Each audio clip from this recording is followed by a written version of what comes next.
بودكاست.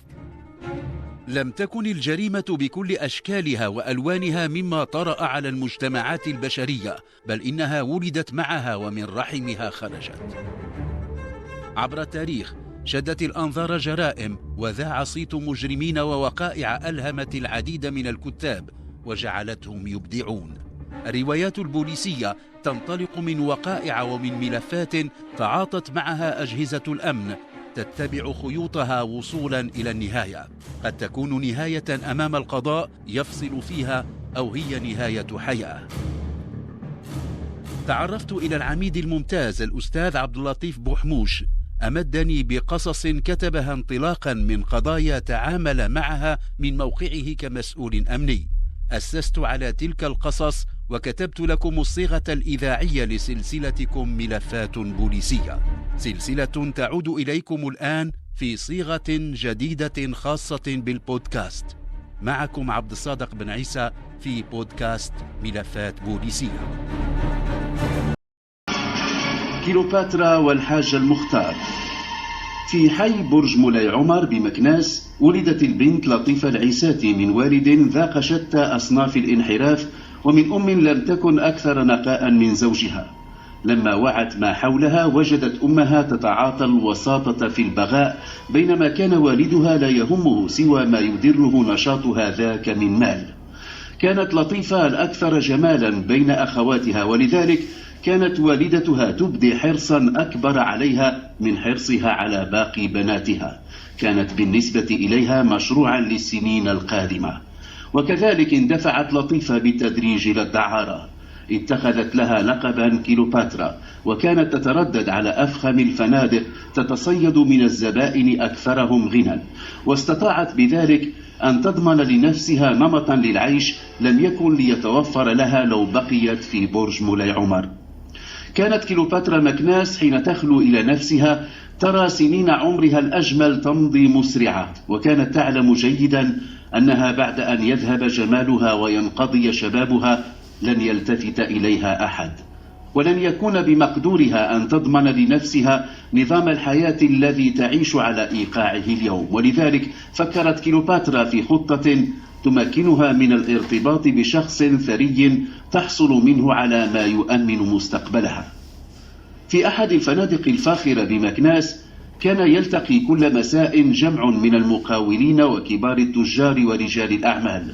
كانوا متعودين على الجلوس حول مائدة في ركن معلوم من بهو الفندق، لم يكونوا يغيرون مكانهم إلا نادرا.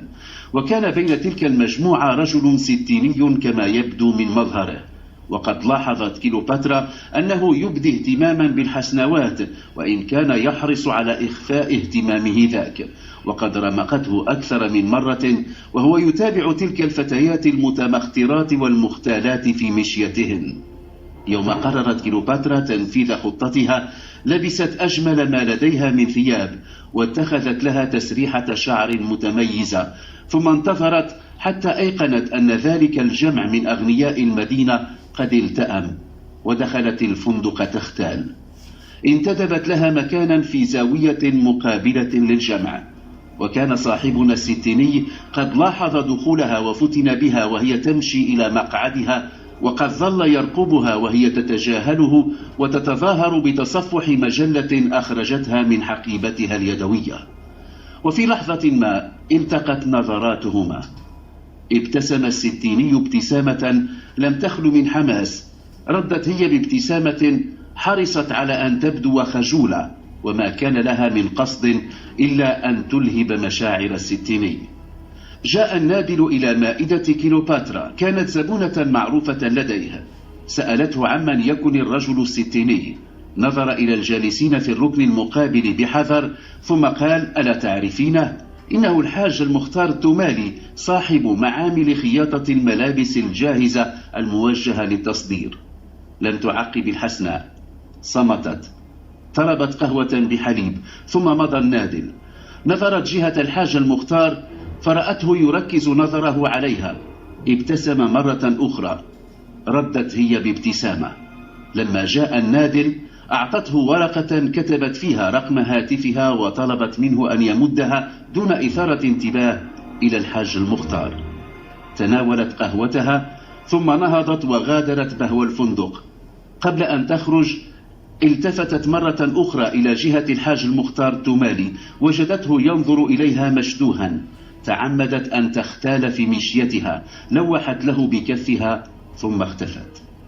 كان الحاج المختار يود لو يلحق بها، ولكنه لم يكن يريد أن يثير انتباه جلسائه.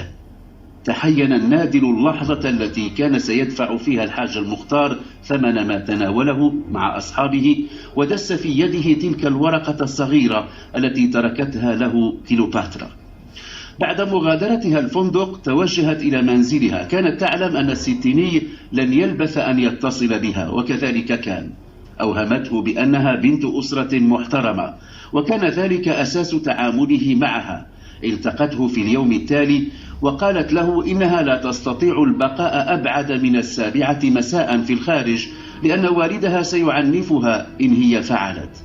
تطور الحديث إلى أن أحست به وقد وقع في مصيدتها. كان يريدها. قالت له إنها لن تقبل به إلا زوجا، وإنها مع ذلك تقبل بأن يتزوجها عرفيا.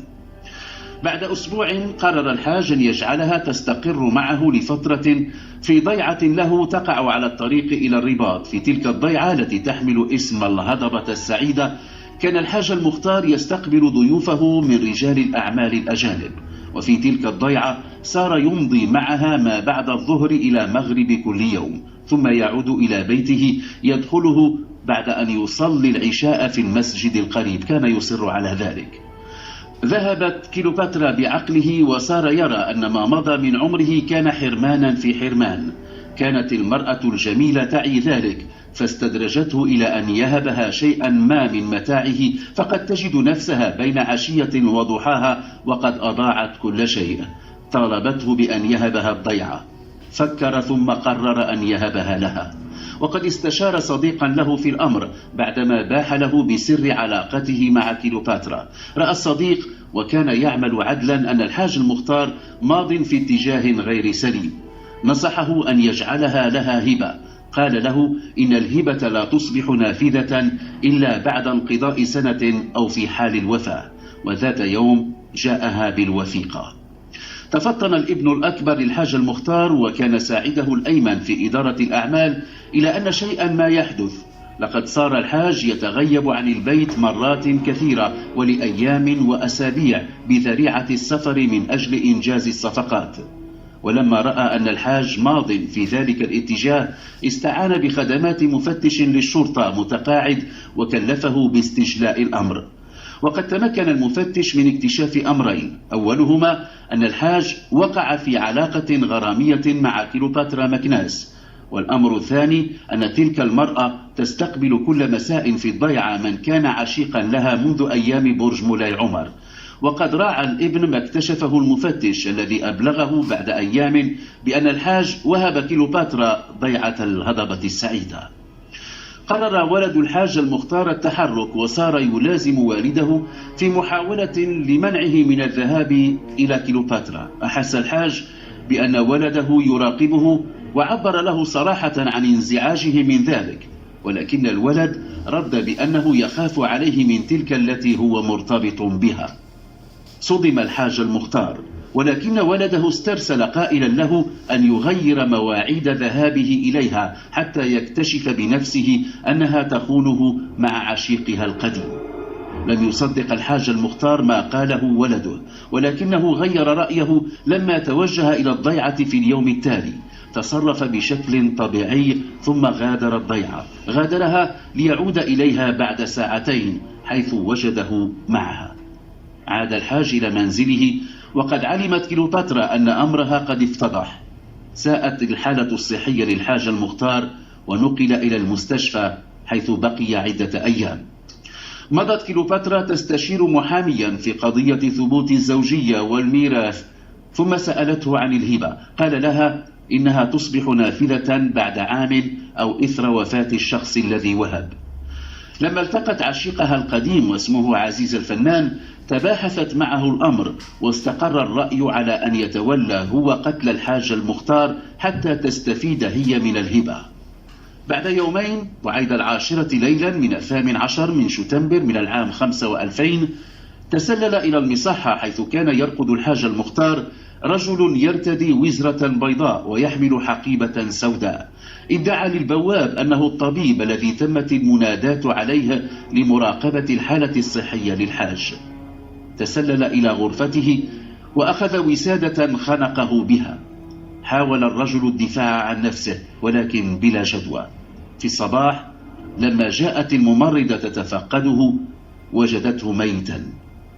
أسرع الطبيب إلى غرفة الحاج المختار وشك في أن تكون الوفاة طبيعية فأخبر الشرطة. مكنت المعاينة التي قام بها الطبيب الشرعي من ترجيح فرضية أن الرجل قتل خنقا، كما مكنت من اكتشاف شعيرات في أظافر يده كانت سوداء لم تكن له هو الذي ابيض رأسه شيبا. تم إرسال الشعيرات إلى المختبر وبدأ استجواب الممرضين والأعوان. وقد صرح الحارس الذي كان في المداومة في الليلة السابقة بأن طبيبا جاء بعيد 10 ليلا ودخل غرفة الحاج المختار ولم يلبث هناك سوى نحو 10 دقائق ثم غادر. نفت إدارة المصحة أن تكون استدعت طبيبا من الخارج وأكدت أن طاقمها الطبي يغطي كل التخصصات.